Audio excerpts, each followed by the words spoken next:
It is always an amazing day when gamers are proven correct that we just want new, unique, fun content instead of modern day slop. And right now, Ark Raiders, a new extraction shooter on the block, has had a closed alpha that's gone head to head with marathons and it has crushed the competition, embarrassing Bungie. I have a few different things to show off, but before I get into the topic, if you enjoy the content I create, check out the links in the description, join the community in my live streams, and consider supporting through Patreon or YouTube memberships. Now, gamers are willing to speak up for themselves. Now, gamers are extremely vocal when they see a game or a product in general that they like or that they don't like, and companies don't like that. They want us to just shut up and consume product and move on to the next, and Bungie feels very entitled, right? Because they are a big name in the industry. They've been around for a very long time, and yes, they have created some pretty great content in the past, but that doesn't mean their upcoming content is going to be as good, and Marathon has not gone over well with them so far. Basically, every teaser and trailer has been ratioed.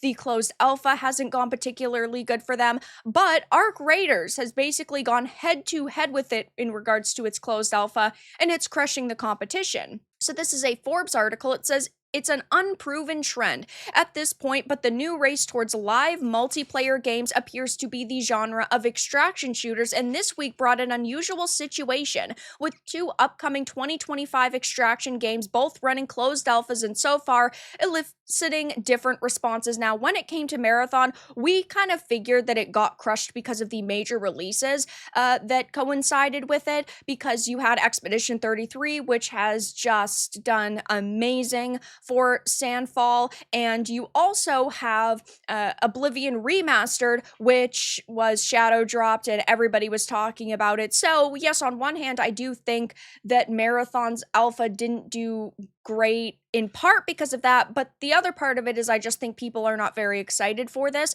I personally don't like this new direction they're taking Marathon in, because Marathon was originally more of a sci-fi competitor to something like System Shock. It makes no sense why they rebooted it and completely changed the artistic direction, and I'd assume like the story direction and things like that. Makes zero sense to me, but this new game, Ark Raiders, is, I guess, just very well loved. I didn't even know that this closed alpha was going on until I actually saw this article and I started looking into it. I had no clue. Now, I had heard of this in the past.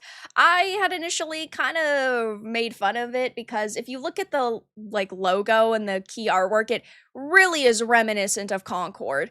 And we know how Concord went, but I always thought that the screenshots actually looked pretty good, and I mean, I didn't really have a lot of big criticisms towards what we had initially seen, but again, I didn't even know that this playtest was going on, but apparently it's doing pretty freaking good. As you can see, in-game right now, the 2-hour peak is 18,561, which again, this is a closed alpha, right? So not every single person is going to get into it. When you start looking and comparing it to marathons, I mean, it's crushing the competition. As you can see, the all-time peak for Marathon 10 days ago was 6,919, and we're talking about Marathon here, we're talking about Bungie here, we're talking about some pretty big names, so you would think that this would definitely have more in terms of the closed alpha, but that is not the case. So going back to this article, it says, those two games, as you can guess, are Bungie's Marathon and Embark Studios' Ark Raiders, both entries in the extraction genre that are allegedly being released in 2025.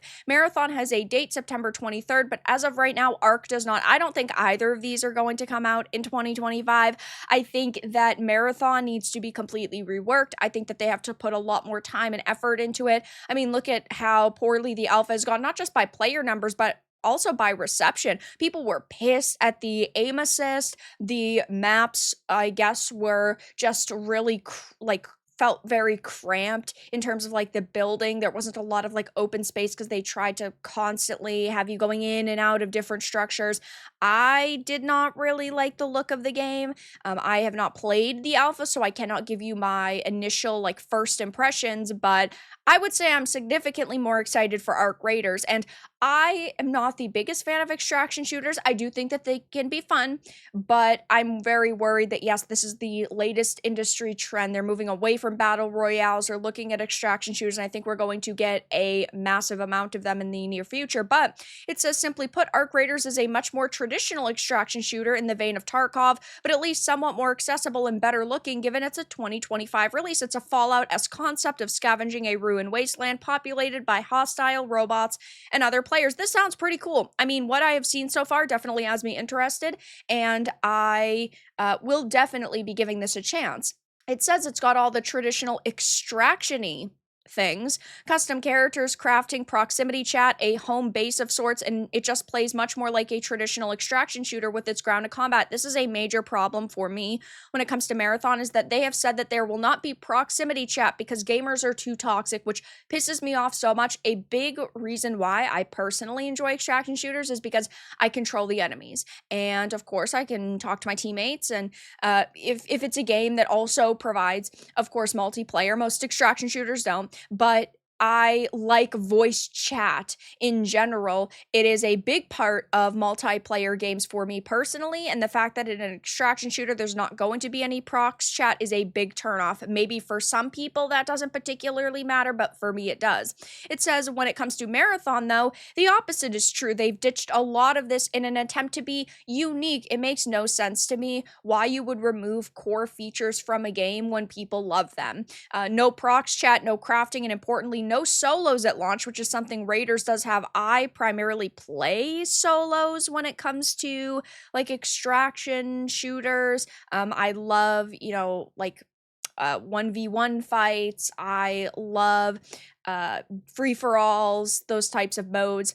It says, though, community conversations with Bungie are not terribly promising, saying they'll get around to things like prox chat and solos eventually, but not for launch. And a major problem is the price tag. I mean, when it comes to Marathon, it is going to be a $40 fee, which I understand is pretty standard when it comes to extraction shooters, but when you are charging $40 for something, you need to be giving us an abundance of content. You need to be giving us all of the features that we are asking for, and it does not seem like that is really going to happen. So I think that it's hilarious that a company like Bungie, which is ultimately Sony, is getting wrecked by Ark Raiders right now. And again, these are just alphas. It will be interesting to see what the player counts are and what the reception is when full launches roll around. But Marathon was already kind of getting pointed and laughed at because of the Oblivion remastered launch and Expedition 33's launch. Now it has face-to-face competition with a game in its genre, and well, it's not looking particularly good for them. The player count's already dropped down to 612 right now, and again, it's a Saturday afternoon, and the all-time peak was 6,919, and Ark Raiders is doing significantly better at nearly 20,000 people. So I'll definitely be keeping my eye on this to see what happens over the next few days, if there's any kind of response from Bungie and the team behind Marathon, maybe just trying to make it sound like they're putting a lot more work and effort into it. But for now, that's all that I really had to discuss in this video. Let everyone know your thoughts in the comments below. If you enjoyed this, give it a like, and if you didn't, give it a dislike. I appreciate your support either way, but I'll talk to you all again in the next video really soon.